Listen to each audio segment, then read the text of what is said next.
अयोध्या में उत्सव का माहौल था। राम, लक्ष्मण, भरत और शत्रुघ्न अब किशोर हो चुके थे, गुरुकुल से लौटे थे और उनके बीच गहरा प्रेम था। चारों भाई एक दूसरे के बिना रह नहीं सकते थे। जैसे शरीर के 4 अंग हों, आत्मा एक। राम शांत और गंभीर थे, लक्ष्मण उनकी परछाई। भरत शत्रुघ्न की जोड़ी भी अटूट थी। गुरुकुल में शस्त्र और शास्त्र की शिक्षा पाकर वे गुरु वशिष्ठ के प्रिय शिष्य बन गए। राजमहल में उनकी हंसी ठिठोली गूंजती थी। माता पिता को उन पर गर्व था। लेकिन सुख के इस माहौल में एक ऐसी परीक्षा आने वाली थी जो उनके जीवन की दिशा बदल देगी। एक सुबह अयोध्या दरबार में महर्षि विश्वामित्र के आगमन की सूचना मिली। पूरा दरबार सम्मान से भर गया। राजा दशरथ ने ऋषि का स्वागत किया और पूछा, मुनिवर, आपकी क्या सेवा कर सकता हूँ?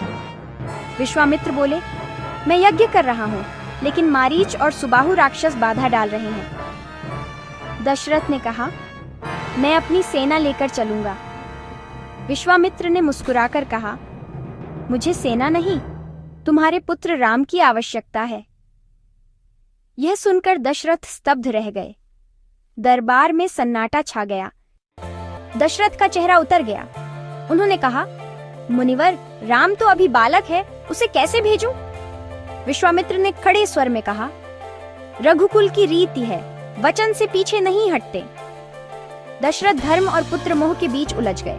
तभी गुरु वशिष्ठ बोले, राजन, विश्वामित्र के साथ राम पूरी तरह सुरक्षित रहेगा। यह अवसर राम को महानायक बनाएगा। वशिष्ठ के शब्दों से दशरथ को अपनी भूल का एहसास हुआ। दशरथ ने कहा, मेरा राम अब आपका है, कृपया लक्ष्मण को भी साथ ले जाए। विश्वामित्र प्रसन्न हुए और दोनों भाइयों को आशीर्वाद दिया। राम लक्ष्मण को बुलाया गया। वे निडर और उत्साहित थे, पहली बार एक बड़े कर्तव्य के लिए तैयार। माता कौशल्या ने राम को गले लगाया, आशीर्वाद दिया, धर्म की रक्षा करना।